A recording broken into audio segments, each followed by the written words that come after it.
Hello, ladies and gentlemen, and Blue Jays fans of all ages. Welcome to the Jaybird Watching Podcast, home of the Jays fans' unofficial bar room chat. Our hosts Craig Gordon, Liz McGuire, and Jason Lyons are here to bring you all the words on these birds. We are here to have fun and talk baseball with all of you, so have those questions ready in the chat.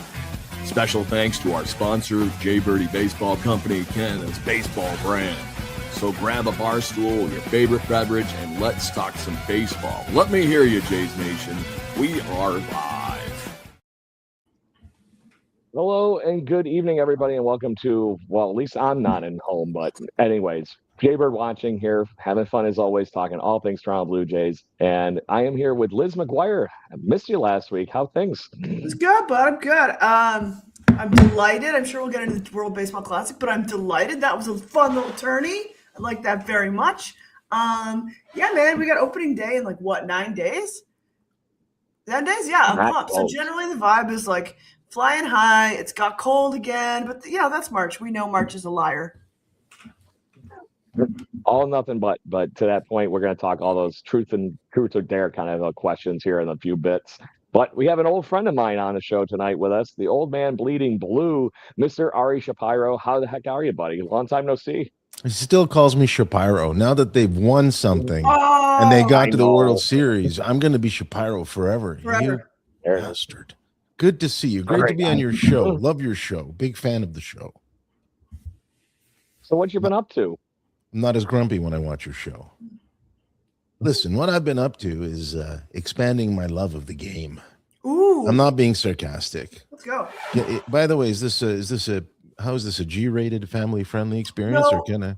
We can swear. You can say things. All right. I'm not going to swear now, but I'll swear later for sure. When I speak with Craig, when Craig and I have long conversations, one of us is swearing, usually me. But seriously, I'm loving the game. I'm loving what this WBC did for fans' perception of baseball. I mean, even the most hardened cynic would say that the World Baseball Classic was an unmitigated success.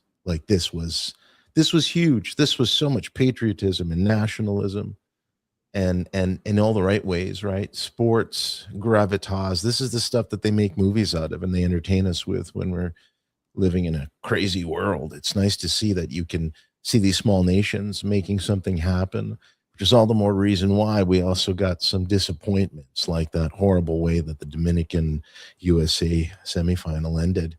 But it happens, right? If there's one thing we've learned about Manfred and Major League Baseball is don't get your hopes up. Murphy's Law is always just around the corner. We may not even have baseball a year from now. But in the meantime, I'm loving it. If you're a fan of baseball, organized sport as it is, especially the Blue Jays, I can't remember being this excited before a season began here in Toronto, honestly. And that's saying, 92 World Series and then 93, you're excited, but it feels even beyond that. This is a heck of an opportunity for a baseball fan to become a baseball lover. I don't think you could have worded it better, my friend. I know that's why, you were always so articulate with the wording and everything. And I know that's why you went from writing to podcasting full time. But this World Baseball Classic, to your point, 1,000% was so much fun. And I know that is going to be the majority of our fun chatting this evening. So if you're in the chat listening or whatever it might be, please hit us up with those comments and what your moments were that you were enjoying during the live chat here in the cheap seats listening to our wonderful show. And we're going to dive into every little bit of it. But let's just take it back a week. Pool games are done and over with. Apparently the Americans cannot read what the rules are. Didn't realize that was my favorite. That was my absolute favorite. They just forgot and they partied too hard. It was the Mark DeRosa. He's a former Jay. Oh, what a funny, stupid man. How would that please me? That's good, funny and stupid. Kawasaki there to keep him in line. That was the problem. Mark DeRosa was on his own. Kawasaki was not there to yell, "Monkeys don't cramp." Or he was there. We had him to babysit Brett Laurie. That was his purpose.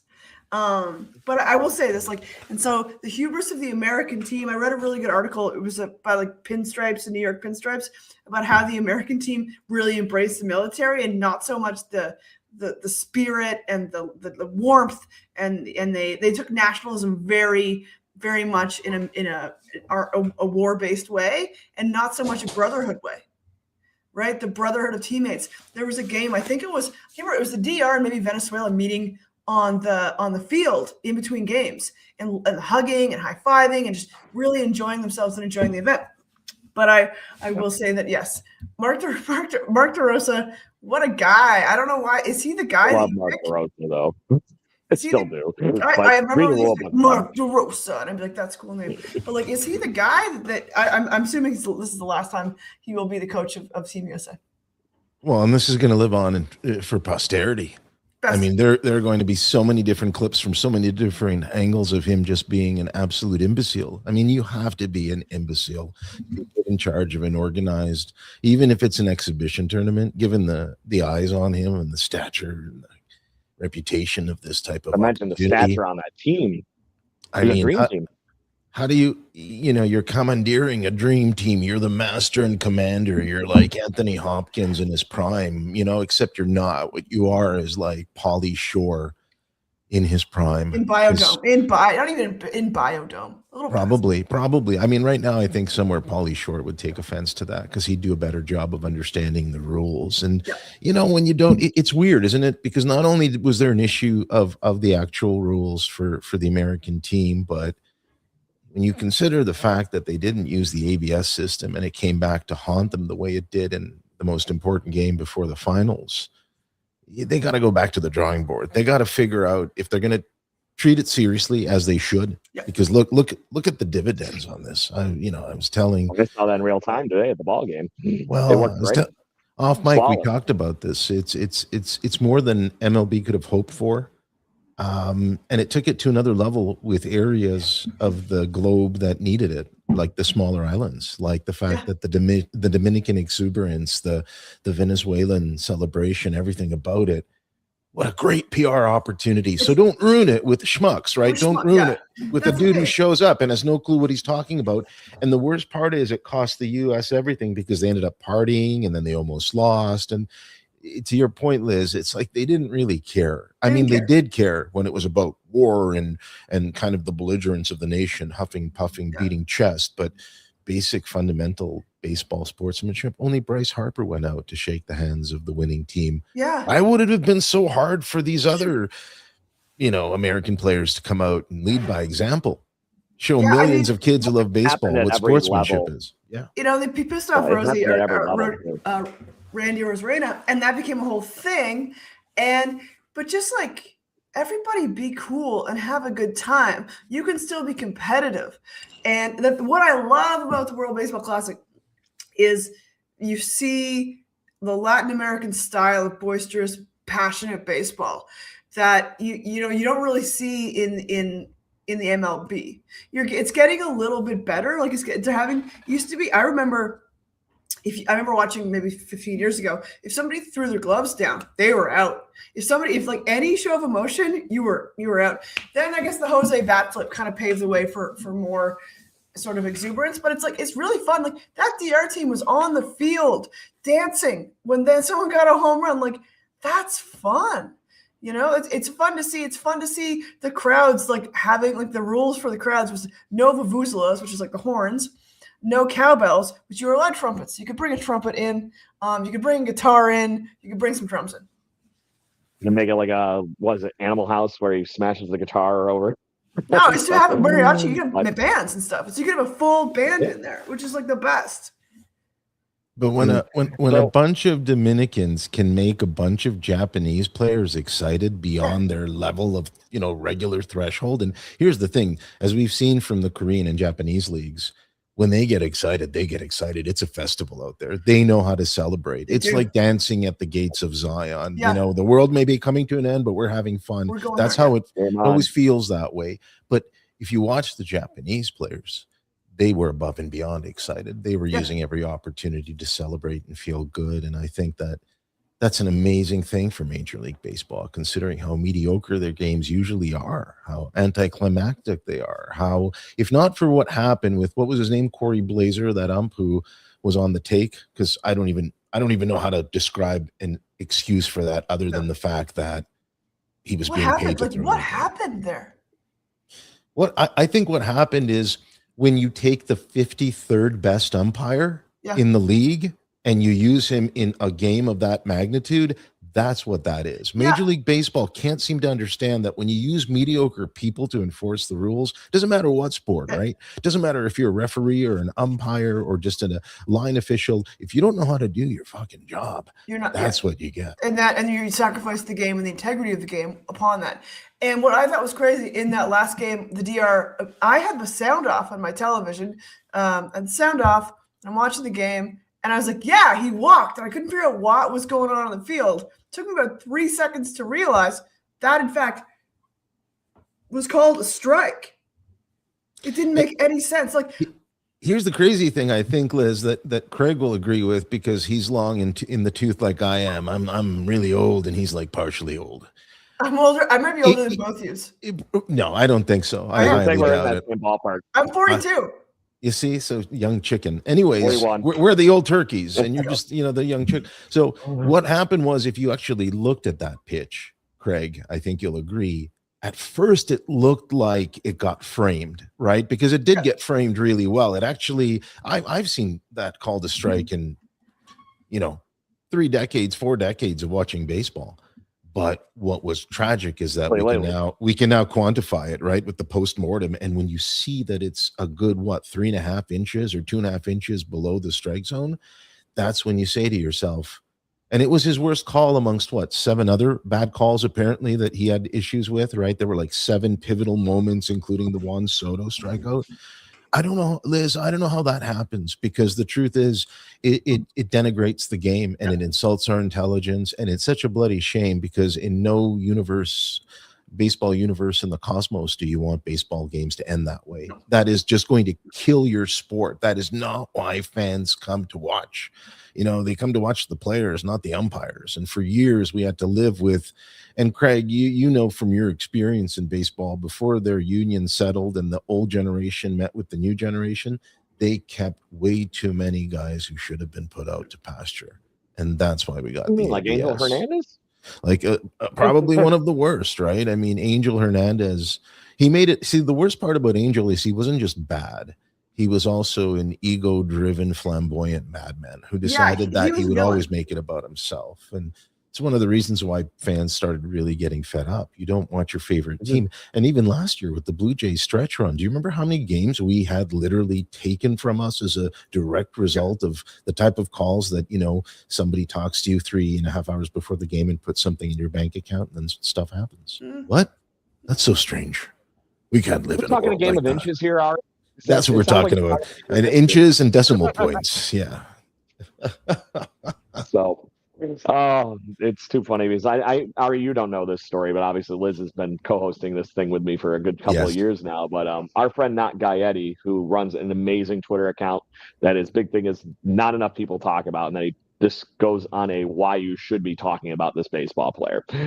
If you go to the home page of his website, it defaults to a page about Angel Hernandez, which you would be like, oh, okay, great. Well, maybe I should be reading about Angel Hernandez.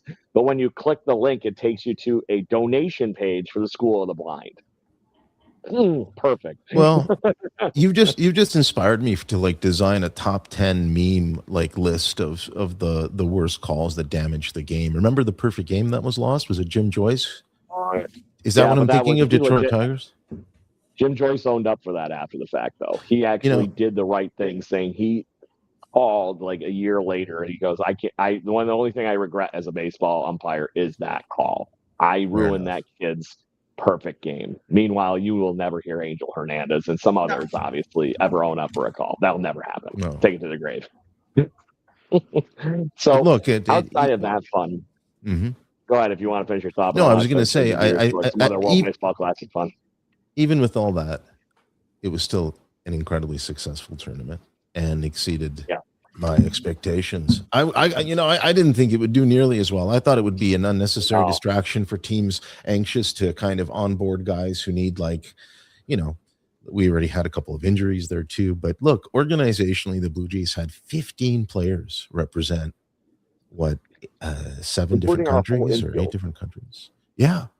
Well, see, that's the part that makes me less of a grumpy old man and more of a, young kid at heart when I look at their infield. I can't get enough of it. I've gone on the radio. I've been talking about it coast to coast. That infield defense, and how apropos that Andres Jimenez will have the bragging rights. Like, out of all the Blue Jays, isn't it awesome that he's going to be the one saying, you know what, I just won this thing and now I want to win with you guys because I'm a platinum glove. And I hope my hope, and like, this is the thing, man. I love the WBC, and I hope that like Vladdy goes in hot. I hope the guys go in hot. Like, I know Vladdy's upset with the call and the lack of the where's the ABS system? Is that it? But like, hopefully he's he was hitting some dingers, man. He was mashing some dingers. I was happy with how he's looking out there, and he just come off playing a really fun tournament. And so I hope he comes in hungry, angry, and hot.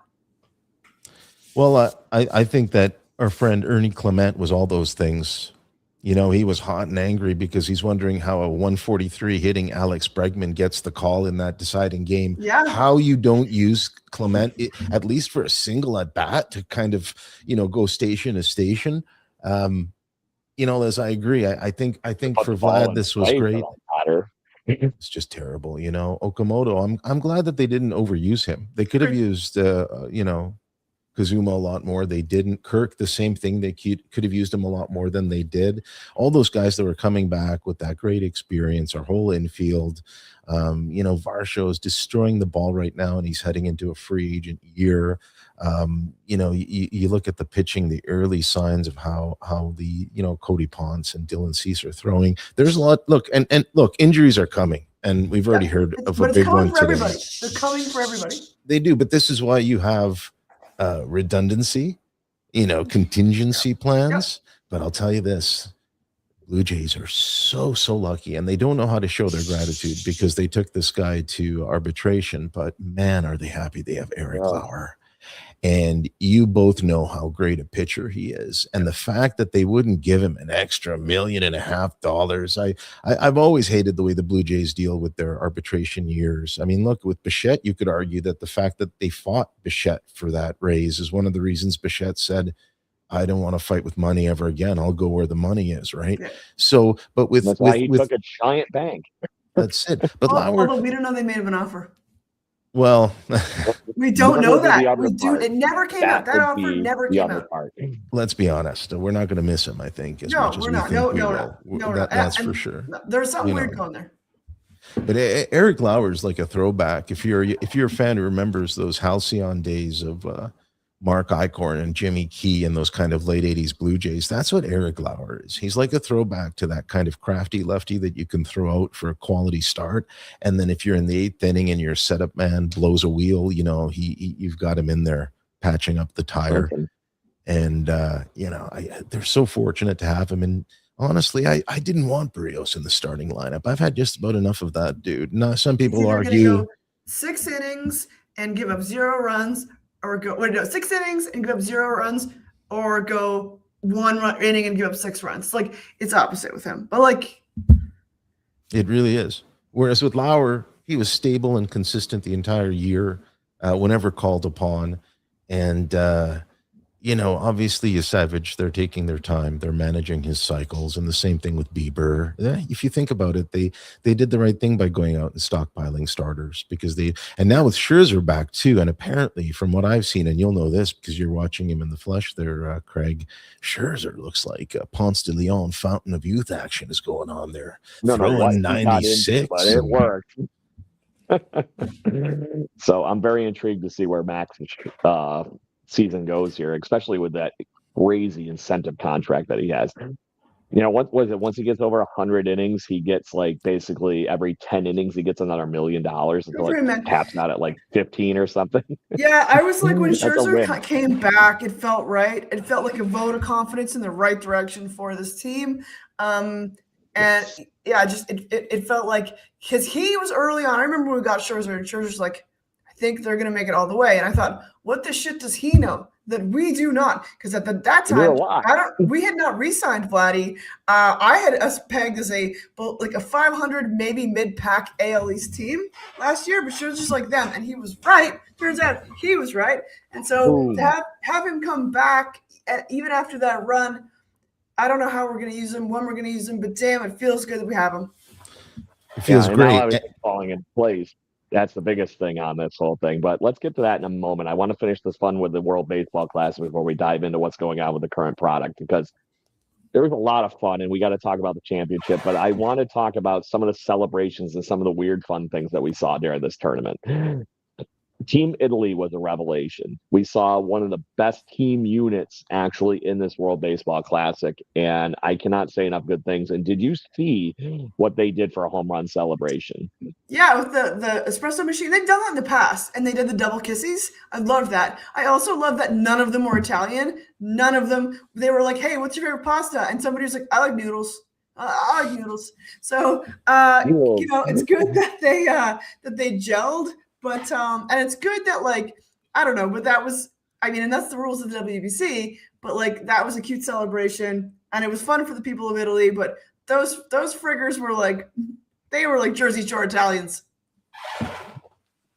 What a PR coup for baseball to get Italy and Venezuela as the kings of the tournament. It's so good. Right? It's so good. Right. I also enjoyed because I was underdogs. I was like, why does the team Netherlands, King of the Netherlands team, why are they racially composed like that? I did not assume that the Netherlands had that many black dudes on it. Turns out it's because they own all the islands. And I was like, okay, this is cool. This is wild. And like, that's the thing. I love the World Baseball Classic. I love the celebrations, but I also love that on Team Canada, we had the Naylor brothers, we have MLB players, and then we literally had a farmer. We're just like, he hadn't pitched in a couple of years. He started farming, and they brought him out, and he closed the game.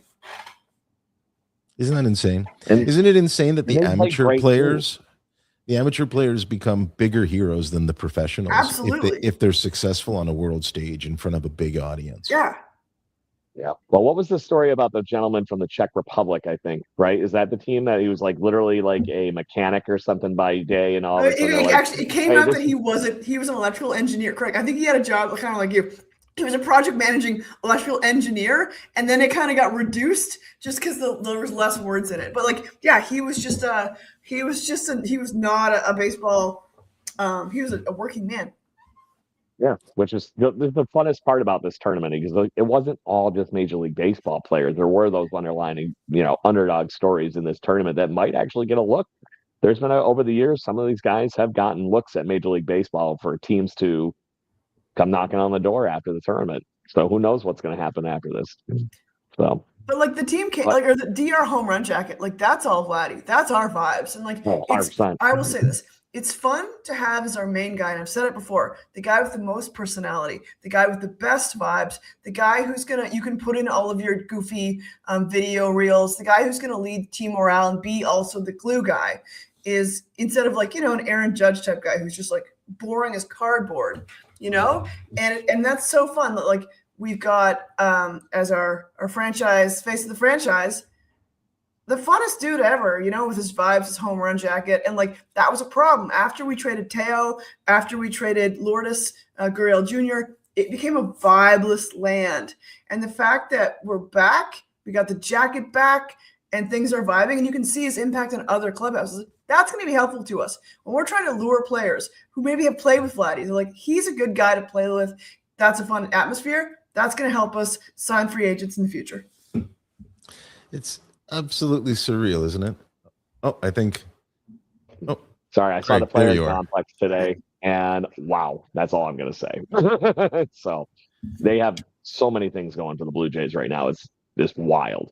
So go ahead, Ari. Craig, it's wild because I remember on one of your earlier shows back when you were so excited that they were going to draft him, and there was so much, let's be honest, there was a lot of skepticism. People were worried about his weight. They were worried about his ability to speak English. They were worried about him feeling that he was really part of the team. And a couple of short years ago, people were whispering in media corners that maybe he'll entertain an offer from the Yankees, which we now know is absolutely ludicrous because he hates them to the core, which is part of his whole value as being a true entertainer now. And to go from that one-dimensional, he'll be a Prince Fielder by the time he's 27, and very, like I said, what are you getting at first baseman? Why are we so excited? We've seen great first basemen kind of go off into the pastures, but instead he turned it around. He wins a Gold Glove. He has 1 year where he had 6.5 WAR, close to 7.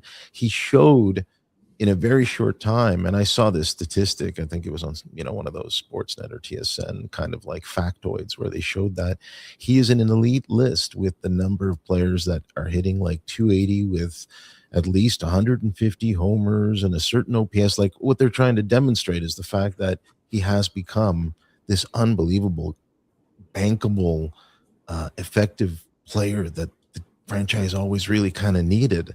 And never really had, because a lot of the most famous Blue Jays were here for what? Basically, in some cases, a cup of coffee, like a Scott Rowland, or nobody's watching, like Delgado. I don't know. But even so, we never kept him, right? We lost some of his best years, and the same thing with Roy Halladay. It's like the Blue Jays had this horrible reputation of getting players right up until their prime, like in Austin Matthews, and then watching as they disappear, because that's what they always do. With our friend here, with Mr. Placata, we have 14 more years of Vlad Guerrero Jr. I mean, that number just makes you want to, how do you not blurt out laughing? It's insane. I have a 12-year-old nephew or 11-year-old nephew, and I bought him a Guerrero jersey, City Connect, for his birthday, 2 sizes too big, because I know that Guerrero's still going to be here by the time he grows out of that thing. And in fact, he's going to be out of university. But when Vladdy leaves, and it's just like, I love it. I didn't know who our team was last year. Who are we going to be? Who's our main guys? What are we building toward? And Vladdy, that big deal, answered like all of that. And we have a bankable star. Like, let's not forget, his first at bat against the Yankees in the ALDS, a friggin' home run. It was a statement. It was him basically, as they say, like a thunder, like almost thunderstruck his whole franchise. I think that it set the tone and the pace that they carried all the way to the end, that they're carrying through into this year. And, when you lose a Bo Bichette and a Chris Bassett, you're losing something quite extraordinary and intangible. In the case of Bo, he was with him when they were young, right to this moment in time. By the way, I personally think the organization did Bo a huge favor by letting him play in the World Series, because it really, imagine if he doesn't play and there's that concern of his health. There's no way he's walking with $42 million a year from the Mets. So they showcased him. Mets were buyers. That in itself, so preposterous. We could have a separate show talking about how they make some of these ridiculous decisions. Screw the Phillies. Well, but think about it. Who tells a second baseman you're going to play third? Like, honestly, he's never played third base in his career, and he's a shortstop. But I'll play some second. I'll play some third. It's absolutely surreal. Oh, it's not that hard, Ari. Anybody can do it. Anybody can do it. I still believe if I work hard enough, I can make the big leagues one day in my 50s. You got it, man. You got it. I got this. We got this. But I'll tell you what we got. Documentary footage ready to go. I'll tell you what we have. We have addition by subtraction. By losing Bichette, the infield is now coalesced to the perfect. And I know you, Craig, you love your defensive run saved. That is one of your favorite statistics. You got to be honest. Is this not the best defense you've ever seen from a Blue Jays team in the franchise history, pretty much? The beautiful thing is, I was talking to some people at the ballpark today, and here in Dunedin, and the mutual agreement is that between Andres Jimenez and Ernie Clement up the middle, we probably have the best double play combo that we've had in forever. It's Tony Fernandez and Alomar. It really is. It's absolutely Fernandez Alomar. It really is. And then you add in the other components, the fact that your corner infielders are either gold or platinum caliber, and then your catcher is basically the best defensive catcher in the American League, if not baseball. And you're looking at it and you're saying to yourself, we are going to be in a lot of games. We may not win all of them. Of course, we won't. We'll probably lose at least 60 to 65 at the end of the day, but we will be in every game. And one of the things I loved about watching them in the last 2.5, 3 months of last season was that they literally made every game worthwhile, which as fans, we bloody well deserve, especially we deserve that. That's why what we have to pay to see them. And yeah, like that's the thing is like there was a very there's this thing. I go to a lot of games and I always think, did anything happen? You go to games sometimes and nothing happens. And then there's some seasons there where if we were down by 2 runs, man, we couldn't crawl out. It was like the 2024 season. We just couldn't. They had no comeback in them. And this season, everything happened all at once. The games were thrilling. I saw a 4-game sweep against the Yankees where we stole the division from their claws. And then I saw a game, and in that game, we were up by 7 in the second inning, and it turned out to be a 9-7 game with a Davis Schneider double home run. And there was another game that we were down by 4 in the bottom of the 9th, and I said to my mom, I was like, well, the game's over. And they came back and won it.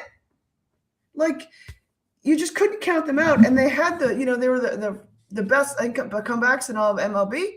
And that was fun, man. That's so fun. Quick level of baseball has been nowhere for so many years in Toronto. To all of a sudden see it come back with a vengeance all in one season was the most intriguing thing you can humanly possibly script up. And it ran us all the way to a World Series. And that was just literally that storybook ending that could have been just a little bit better. But at the end of the day, was a fun ride that we didn't get a chance to even comprehend before it, really started actually gelling. It did happen. It did. Yeah, Blue Jays fans, remember, it actually did happen. It's not like some pipe dream that it wasn't, you didn't man it, but it's just perfect. I really can't say enough things. And I really think that they still have all the right things in the can ready to do this all over again. And the vibes here from wandering around, everybody here in Dunedin it feels like when I was up to see the last game of the season with you, Liz, with Trey Savage on the mound. Everybody is just incredibly enthusiastic that I talked to today and cannot wait for the Major League Baseball season to start next Friday. But it's right there. This team looks great. We have all the right pieces. The crazier thing is, Ari, you touched on this a minute ago. This team is deeper than we had last season. You're not relying on Eric Lauer to jump in and be the guy he was last year. But guess what? He's there to do it if you need to do it. And I think there's enough other pieces here that are just going to carry this team all over the place. And not to mention, we remember last year, Liz, you and I started off this season on this exact show going, what the is going on? What is going to happen? Yeah, I remember saying, I don't know who even is on our team or who our main guys are.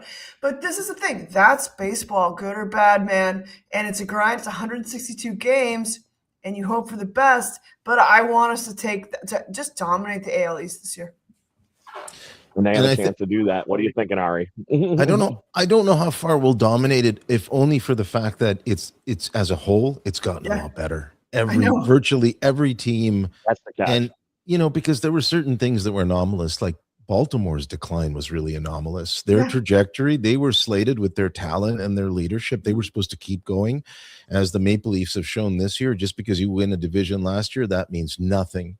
That's the thing about baseball. It's so fickle. And to your point, like Craig, I agree. The team is good enough to get back to the World Series. But the problem is that in order to get to the World Series, it's not just about being a great team. It's about being a lucky team as well. Yes. And so I think they'll be good. That part of the equation. The question will be, will they be able to win those moments where, it seems like a coin flip in life and there has to be a close play and, it came down to the last day last year. I hope it doesn't. I know it doesn't happen again this year.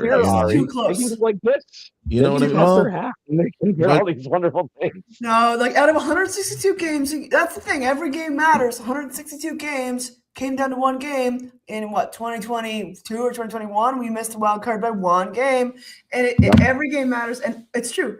Within that, there's all these calls, all these things happen. There's the luck that they have to push you. But I hope that we have enough wins to take us there.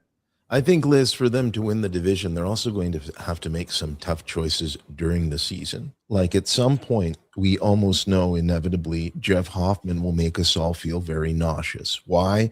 Because as great as he is, the consistency tends to disappear. We know who he is. We knew all season. Exactly. So here's what I'd like to see. I'd like to see our real closer in the works who's going to make it and take the mantle, which is Louis Barland. And Louis Barland should I hope that if by May they're seeing that Hoffman's struggling, Tyler Rogers was a brilliant acquisition. You've seen him pitch, Craig. Tyler was to get Rogers to be the glue.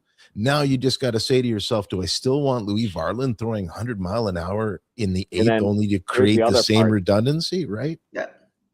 Yeah. Here's the other part. Jimmy Garcia, it looked like he's actually getting closer today. So apparently at the camp, that was the word around the camp, was the fact that he's ahead of schedule for potentially returning. So that's another arm to go with those guys that you were. They're going to have a lot of parts, aren't they? They're going to have a lot of parts coming back from injury. So all year, every month, I think this team's going to look a little different because we're going to see guys coming back, getting a chance to step in. Yes. If Eric Lauer has a great April, Eric Lauer will probably stay in May. So, I like that, though. It's kind of like hockey, right? You want to push the guy ahead of you on the depth chart, and I think the Blue Jays have set up brilliantly to do that. Especially, I like that we have depth, and I mean that's how it felt for a while. We had everybody from Buffalo. It felt like we were, Unfortunately, our Buffalo boys might be the ones on the fence right now. Would be the catch. Yeah, well, there you go. So this goes back to why the Team USA didn't necessarily perform as well at the World Baseball Classic. We got a scrappy team. That's the thing. We have a team that can they can push things forward and make things happen. And Ernie Clement, even I will say Vladdy, because like this guy at that bat, he is like something's gonna happen. I know he gets dinged for not hitting enough dingers, but I do enjoy his ability to get runs scored and get on base. And so we have a new Vladdy, though, I think, this April than we had last April. The contract thing is 100% in the rear view mirror. Like you mentioned, he's a 14-year Blue Jay in the making. And somebody showed me the most ridiculous stat the other day, and I forget who it was, and it was sent to our Twitter and whatnot. The time frame from when the playoffs started last season, Blue Jays' first game in the playoffs for Vladdy, through his World Baseball Classic numbers, they're video game level stuff. It's like 460, 10 home runs, almost 30 RBIs. It's wild. Liz, we could be running into the season with a red hot MVP level Vlad Jr. I do like that. I would like. Here's the thing, man. Santander, I think he's a lemon. Ari, I don't know if you agree with what your take is on our guy Santander, but hopefully Vladdy can make up for that. I think it makes more sense. Not gift any Santander cards to any children today when I was giving out baseball cards because I felt like I was a fool. And what a shame, because if he were healthy, he would have been that 40 home run asset that they went out to get. They wanted a guy with power. They know he strikes out. They know he doesn't have the. But they figured David Popkins will turn him into something special, and I believe in that. I'm more excited about the Eloy Jimenez reclamation project. Oh, that cat looks like he's not just ready to be an everyday player, but the exit velocity, his ability to smash the ball. If David Popkins can just improve his discipline, his attention by 1% of what he's used to, the guy will hit 30 to 40 home runs just breathing in the sky. I want that to be. And they need that because Bichette, out today that when I was watching, and it made me go, okay, I see the point now. It just was a click. The problem is it went right to outfielders today. The potential of him having that pop and that thunder as our extra outfielder, extra first baseman, which is what he played today, by the way. So there is that piece to this puzzle too. The fact that he can come in and be that extra thunder off of the bat or off the bench is very intriguing. And if he does discover whatever the hell he lost since his rookie year in Major League Baseball, because Ari, everybody was talking about Liz, he was the king of all rookies that year outside of a couple of guys. And it was one of those things that this is what the Blue Jays could get if he actually has figured out whatever it might be that actually gets him back in business. My worry is, Ari, he's going to end up being the reclamation project that the Blue Jays pass on. And he's going to catch fire with the Rays. Because that is so a Rays move. What was that recent? What was that recent prospect? Was it Spencer Horwitz that we lost? And you know, sometimes you trade these guys and they turn into a Jeff Kent, right? I mean, like they did when they got David Cohn back millions of years ago. But what I do like though is when you do have enough depth. I mean, look, who do they have on the bench? They've got some pretty interesting parts onto themselves, but they're not full-time players. David Schneider's not going to be a full-time player. Barger, I expect to see at least 500 at bats, which would be nice, and he deserves it. You know, you're going to get power out of him. You know, Springer might regress, but you're going to get power out of him. You know that we're definitely going to get power out of Varsho because every time he hits a home run, it's another $500,000 to the contract he'll get. You watch and see, guys. If he hits 40 home runs, what's a 40 home run platinum glove center fielder worth, Craig, at the age of what is he, 30, 31? So he's still kind of young. I mean, you know, I hate to be this guy, but you already know what Anthony Santander made. And then you're going to throw a platinum glove on top of that. So you almost can double it. It's my current thought. I just love guys who go into contract years because you know they've got something to prove and you're probably going to get a half decent year out of them. Very rarely does a guy go in at the age of 27, 28 and screws the pooch, as they say. In this case, I think Varsho will be ready. I think Lucas will want to get at bat, so he's going to be pushed. Who knows? Maybe Jimenez makes the club. Worry right now. Hey, damn, the Blue Jays. Either. I just don't understand how we got into this luxurious position. It's the best. Let's be honest, guys. Years of toiling. Poor Craig. I got to know you, Craig, as you were really getting into the broadcasting side, and those were some miserable teams. I believe the exact words were, "Let me tell you why we suck." Yeah. I mean, it was the therapeutic couch we were running more than anything. What years were that? I think this would have been like 2017 to about 2021. Those are like our young Harvest Solarte years. Those are like, I remember just going and nobody was there, and you could get in September kicking seats for like $20. Let's go. What's worse, Liz, though, is after 21, as we were getting into like the last 3-4 years, they started getting a horrible reputation for choking in the playoffs. So now not only are they criticized for not being organizationally or functionally sound as a team should be, they're also just failing when it matters most. So last year to go out, turn around a year, you're 2 games under 500 at the end of May, you're going nowhere fast, and you turn it around and come within 2 outs of winning the World Series. That blew the stink off us so much. That blew the Mariners series off. That blew our playoff wins. You're right. Yeah, and like I remember thinking, he's really our project manager here. If like I remember thinking like if we could just get through the ALDS, and just I was more. I mean, man, the media, the New York media, that whole thing about them being still us taking the division, but them still being the best in the AL East. I just thought, fuck, if we could just slap these guys around a little bit.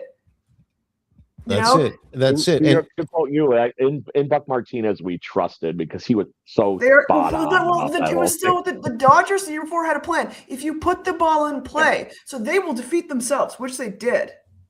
100%. Well, God, Ari. And at every interval, it was so obvious that we were the better team. Yeah. I knew in my heart when I looked up and down that New York roster, I was worried like anyone else because they've got some pretty scary players. But functionally, I thought to myself, we can beat these guys. We can beat this. And Seattle was the same thing. And Seattle was a very good team. But still, I thought to myself, very good team. We can beat this. But every New York or American broadcaster didn't pick us. It never occurred to them that we were good. And that's why they're like, Jays are cheating. No, we weren't. We were good. And you guys just didn't pay attention. Like they had some young pitcher, Schlittler, and we had one named Savage, and it never occurred to them. No. The same thing happened. No, they were too busy looking for the man in white all over again. Remember that bullshit? That was the best. That was the only reputation we had. But after those memorable now month and a half of playoffs, all the Americans understand what's at stake now, and they love it. It's such a great opportunity for us to be able to attract more attention like never before, right? I mean, if you think about it, especially with Vlad and was it Ortiz having that whole godfather-godson relationships on Fox in front of everybody. No, it was like cinematic, right? Yeah, that was beautiful. That was like Yankees lose. Yeah, the Yankees lose, and like they were chirping, and it was beautiful, and I think, and what made it so good is, of course, because Jeter was there, A-Rod was there, like, and again, that's our guy, that's our franchise guy, having a personality. And I think that, like, with, you know, it felt like the free agent thing was hanging over, so we couldn't get a free agent. It just felt like we were stuck, and that kind of cured that. And so it's changed the narrative. And I really was angry when some people tried to say, well, I was on a radio show, I was like on a news talk show, and they were like, do you think that the Toronto Blue Jays are cursed like the Maple Leafs? And I thought, no, we're winners. We won one. We did great. They did excellent, you know? And we didn't just win, by the way. We showed off how we win in front of the East Coast crowd, the West Coast crowd. Then we went down into Los Angeles to show everyone south of the border as well what these Blue Jays are all about. This is the most powerful media publicity collateral year I've ever seen with the franchise. If you're Mark Shapiro and Ross Atkins, you're like, how did we create this? Sometimes you get lucky. Yeah. Right? Because they made good moves, but they were also very lucky. But okay, but Ari, like, back to our team, I remember if our hitting was firing, our pitching wasn't for so long. And I remember thinking that the curse of the Blue Jays was to take all of the best players, put them on a team, and then they're terrible. Right. That's right. And so when everybody's like, what's going on? Finally, just kind of things were working out as they should have been for longer, but for some reason it just wasn't. And now we're back there and things are good again, and we can add pieces from that. But our general core, our general momentum trajectory feels correct. It is. And philosophically, it's all motivated on good pitching and good defense first. And that is something previous Blue Jays teams weren't doing. They'd go out and they tried to get a big bat. They'd go out and they tried to get, a big reliever, which is, they'd overcorrect. They'd overcorrect the other way. Oh, you mean like BJ Ryan? That's exactly who I was thinking, Craig. I was thinking the amount of times. I knew where you were going. It wasn't from a lack of effort ever, right? In the last few years to acquire free agents. Like you said, some of them have just looked at us like Tucker did and said, cool, but we were not cool enough for me. But we were in the talks where we should have been. We should have been in all those conversations, and we were. It took going halfway across the world and getting an Okamoto, who I think will be the sleeper hit. I think we can. I think all three of us can agree that if there's one Blue Jay that we won't be too shocked if he goes off and does unbelievable stellar numbers, it's him, because he's built to do that. And I guess they figured we got to stop offering players on the western side of the globe contracts. Let's just go straight to the Pacific Rim, get the players we need. It's just a great fundamental looking baseball team that has, like I said, in guys like Barger and Clement. I'm so excited about those guys because those guys are the unsung heroes. I want to see when they go up prime time from day one. I want to see Ernie every day in the lineup and Addison every day in the lineup, just adding to what this team's identity is all about. Yeah. So we got about 10 minutes left. There's two things I want to do. And there's one, because it's in our comment section, and I do not want to leave our buddy here hanging.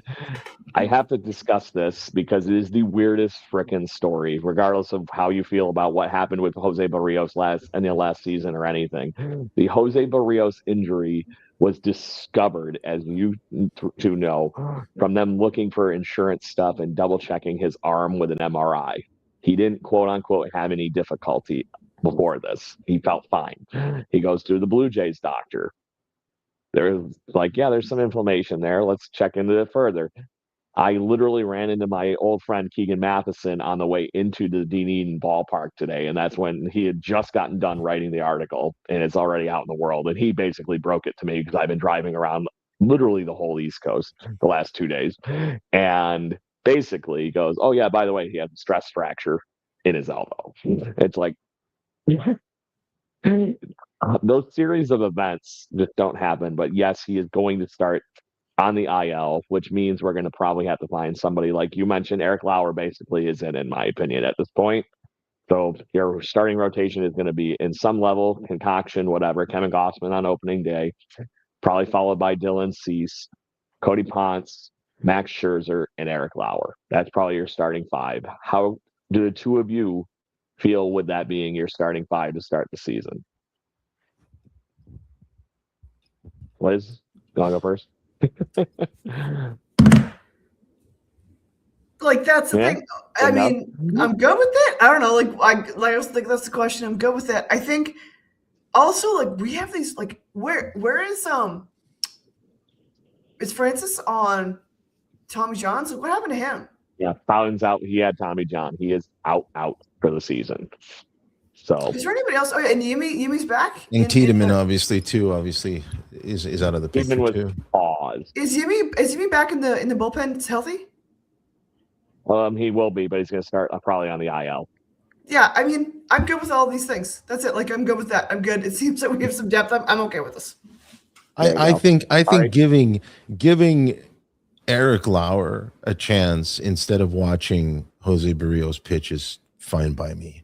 Yeah. I don't know what I don't think there is a love affair. I don't think that many people really love the guy. I think after what happened with the World Series and how he didn't stay with the team, that was weird. I don't care how you rationalize it. I don't care what excuses you give. Your team went on an unbelievable epic World Series run, and you weren't there to support them. Who cares if you weren't pitching? You should have been there. And the narrative was like he had a family thing, but it turns out no, he just bailed.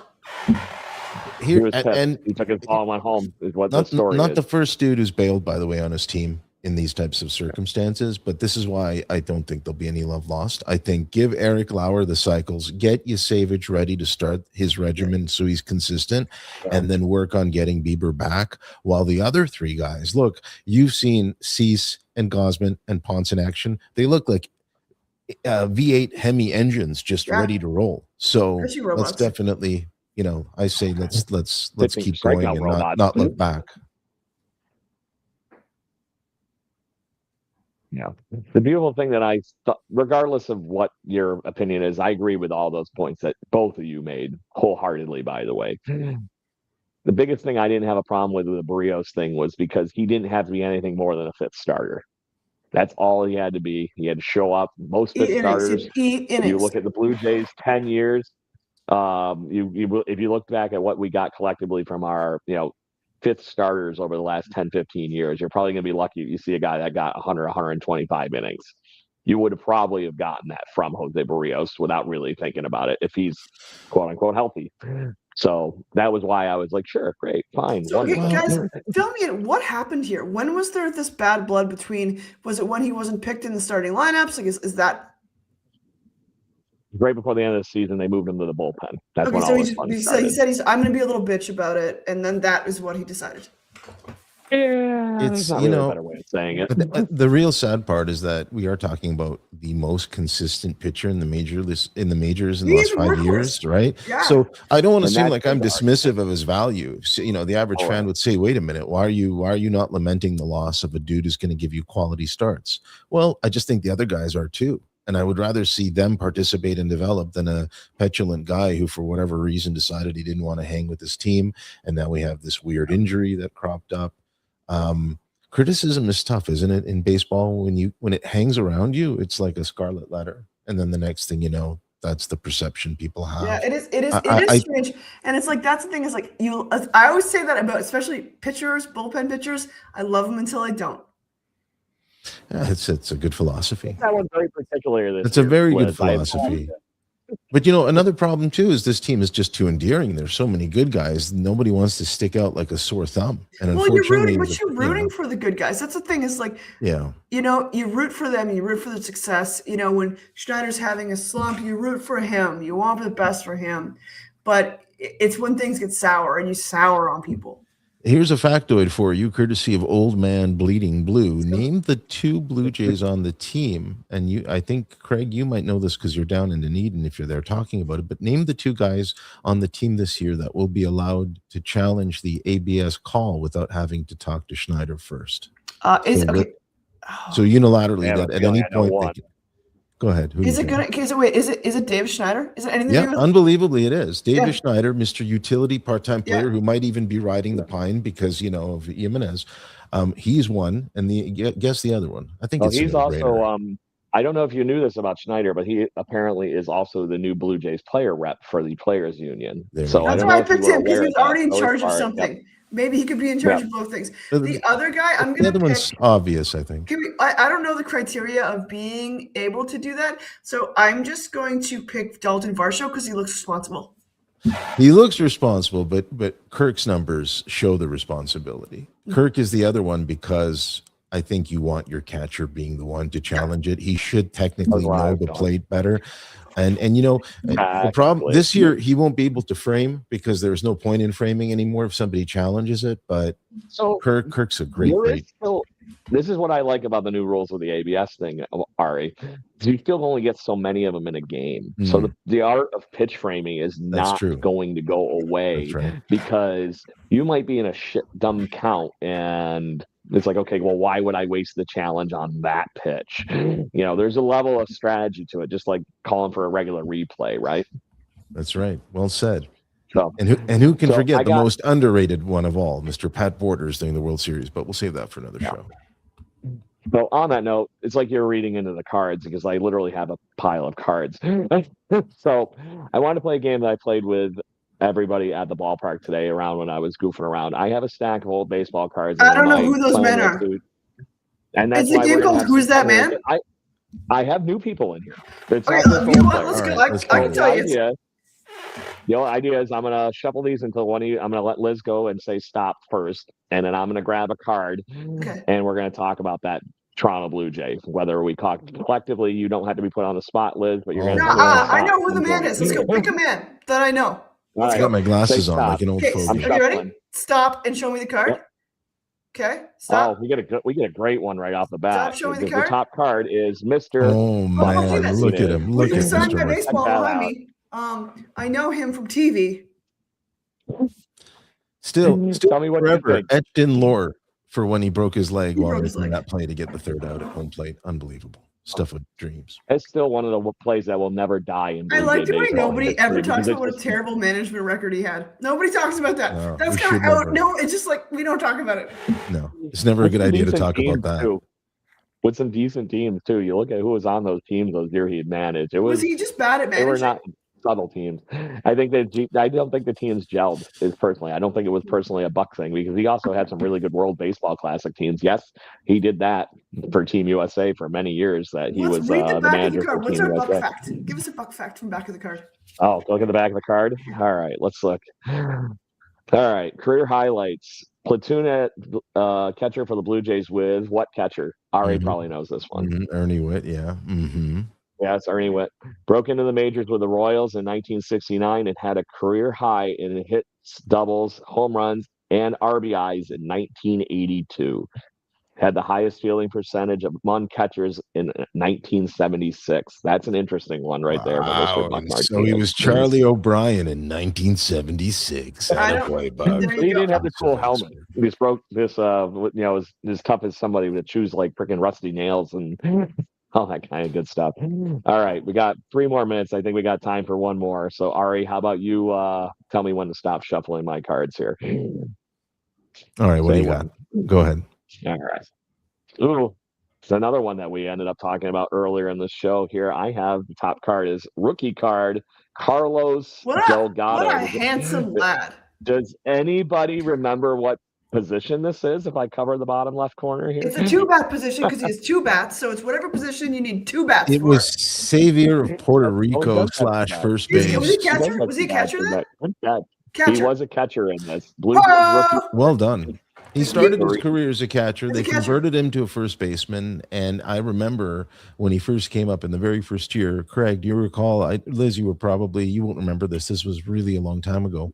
In his first month in the majors, I think he hit something like 12, 14 home runs. Like he absolutely exploded for a week or two. And then it disappeared. And he went back down. Yeah. And then by the time he was ready, he was unbelievable. One of the best hitters. Here's the more crazy thing. Did you know he actually got a World Series ring in '93? He was on the roster. Nice.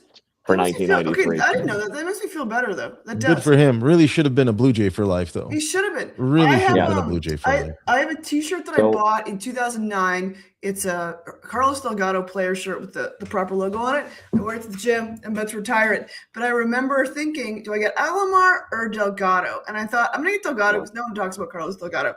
Anyway, and then we found out that Roberto Alomar gave everybody AIDS. And I'm really happy that I picked the Carlos Delgado shirt. My favorite player of all time that I can't talk about anymore.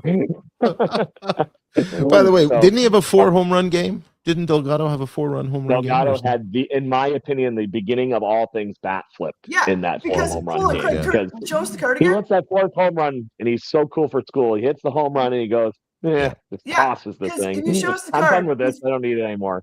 He's got 2 bats in his hand, so maybe he was using 2 bats. There we go. Yeah. What a babe. What a handsome babe. A man who criminally only received like 3.5% of the vote because of the whole Puerto Rico incident where he didn't stand for the U.S. anthem. That did him in. Otherwise, you could have made. I don't know about you, Craig. I think he's a Hall of Famer. If you look at he's his Hall of numbers. Famer. I'm mad about it all the time. He was wasn't he back in the ballots last year? And they didn't do anything either. They didn't do anything. Meanwhile, does Jeff Kent have those numbers if Barry Bonds doesn't bat in front of him? How many times does Barry Bonds walk and then Jeff Kent just had to hit the damn ball? Without question. I got to do one more. Okay. I got to do one more. So I'm going to keep shuffling. Go ahead and Liz, seeing you were in the midst of talking, go ahead and tell me when to stop. Stop. I can't end on a catcher. Stop. All right. We get to talk about this is an interesting one because that's not even a Blue Jay card, but I had to grab some guys that I just wanted to be able to talk about. Troy Gloss. I don't know that man. Troy Gloss. What could have been? What could have been? Well, look, defensively, would you say platinum glove? I think so. He was definitely one of the best. Pretty close to a platinum glove, and 40 home run power. Unfortunately, if I recall, just horrific with injuries. He could not stay healthy as a Blue Jay, and for a third baseman, especially, to be broken all the time is terrible. Because when he comes back, he did have a 30 home run season for us, and then we traded him for Scott Rowland. That's right. Who had arguably the best 4 months as a Blue Jay ever. I mean, he just absolutely destroyed the ball and showed everyone. I can't end on the Troy Gloss, so I'm going to do one more. Ari, I'm going to say, go ahead, tell me when to stop.